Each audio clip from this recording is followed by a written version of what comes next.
Pro Group Management. Workers' comp that works for you. This is 7 at 7 from the Las Vegas Review-Journal. Good evening, I'm Jen Ah. Starting off with business news sponsored by Bank of Nevada, Bank on Accountability. Nevada's unemployment numbers remain high, but many local businesses are struggling to fill job openings. The Nevada State Bank Small Business Survey shows out of 400 respondents, 70% reported it's somewhat to very difficult to recruit quality job candidates. The owner of Mothership Coffee Roaster is saying candidates simply aren't showing up to interviews. Before, one of the qualifications is you would have to have 2 years of experience in the food industry. At this point, if you're interested in coffee, if you're capable of handling a fast-paced environment and you have a great personality, we will hire and train you. Experts say more people now want to work remotely. In other top stories, sponsored by Carnegie Heights, the director of the CDC, Dr. Rochelle Walensky, has extended the eviction moratorium set to expire this week. That means those families struggling to pay their bills can stay in their homes for now. Review Journal's Renee Summerhour has the exact dates. Renee? Jen Walensky signed an extension of the eviction moratorium, extending the cutoff from March 31st to June 30th. This is the second extension after Walensky previously extended the moratorium in January when it was set to expire. That's when she extended it to March. In a statement, she says, quote, keeping people in their homes and out of crowded or congested settings like homeless shelters by preventing evictions is a key step to stopping the spread of COVID-19.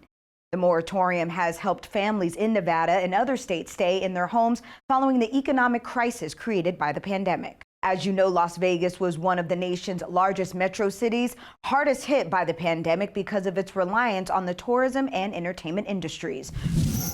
Now to an update on the investigation into Real Water after a series of lawsuits alleging liver illness, hospitalizations, dead dogs, and even miscarriages. Real Water's lawyer telling the judge today he can't find the plant manager or lead technician, asking for at least a week to track them down. The plaintiff's lawyer saying that's concerning and, quote, they knew 4 days ago we were chasing this meter real hard. Why didn't they just go bag it and tag it?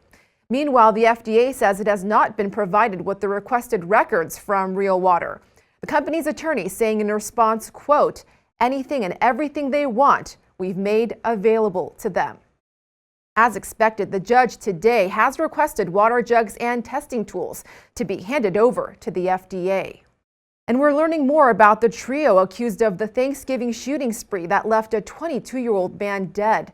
This newly released surveillance video shows the suspects walking into a Henderson 7-Eleven. Brothers Christopher and Sean McDonnell, along with Kaylee Lewis, facing more than 50 charges each, including terrorism and murder, for a series of shootings spanning southern Nevada. Witnesses recalling one of the shooters saying, quote, I'm God, you're not, in between shots, and, quote, none of you guys can help me.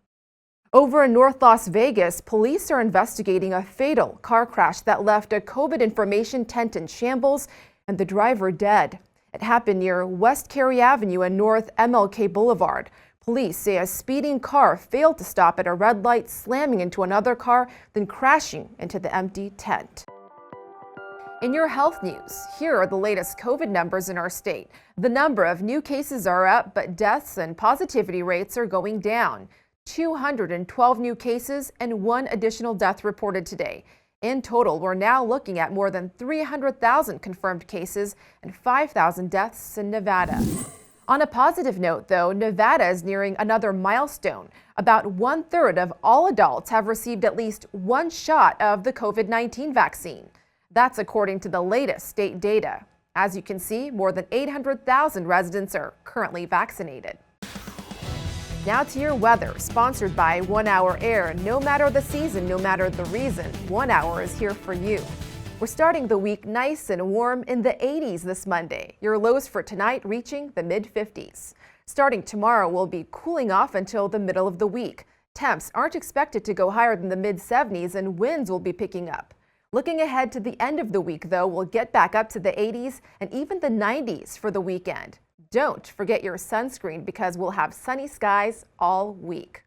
Sports, sponsored by Scenic Brewing Company. Raiders fans will have a new place to call home when Raiders Tavern and Grill opens up inside of the M Resort Spa and Casino on Thursday, April 1st. The first official Raiders-themed restaurant is decked out with silver and black memorabilia, art, and merchandise. Fans of all ages will be able to watch their favorite teams on one of 49 HD TVs inside of the 8,000 square foot restaurant. If fans want to enjoy some fresh air, patio seating is also available. The restaurant will be able to fit 200 people once COVID-19 regulations allow. A ribbon-cutting ceremony will be held on Wednesday, March 31st, and the tavern will officially open to the public the following day. Sports betting, sponsored by Las Vegas Paiute Tribal Smoke and Cigar Shop. Baseball's opening day is Thursday. One of the most popular prop bets is the home run title. Mike Trout, Aaron Judge, Pete Alonso, and Ronald Acuna Jr. are the 14-1 co-favorites at the Westgate Sportsbook to lead the majors in homers. Trout is also the plus 175 favorite to win the AL MVP award, while Acuna Jr., Juan Soto, Mookie Betts, and Fernando Tatis Jr. are the 5-1 co-favorites to win the NL MVP. In your lifestyle news, sponsored by Get Healthy, Clark County. Looking for some Easter fun while remaining socially distanced?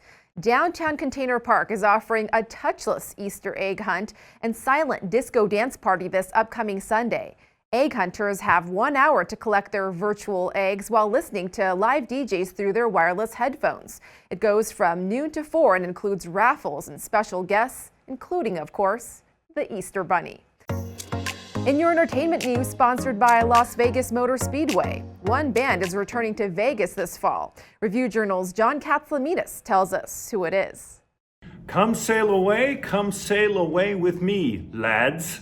As STYX once said, the veteran rock band is coming back to Las Vegas, September 25th and 26th to the Venetian Theater. They've been there before, they've been around town before, most recently last January 2020 at Pearl Concert Theater. Tommy Shaw, the veteran frontman and singer, tells me the band loves playing the Venetian. They like the setup there. They love Las Vegas. They even get some work done here. They do some songwriting. We're looking forward to seeing them back in action in September. That's a wrap for 7 at 7 p.m. from the Las Vegas Review Journal. I'm Jen Ah. Catch us on our website, Apple TV, Alexa, and other streaming devices. Stay tuned for 7 at 7 a.m. as well. Good night. Review Journal Studio, sponsored by Adam Kuttner. Get the maximum settlement as quickly as possible. This 7 at 7 update, sponsored by Pro Group Management. You're watching 7 at 7 from the Las Vegas Review Journal.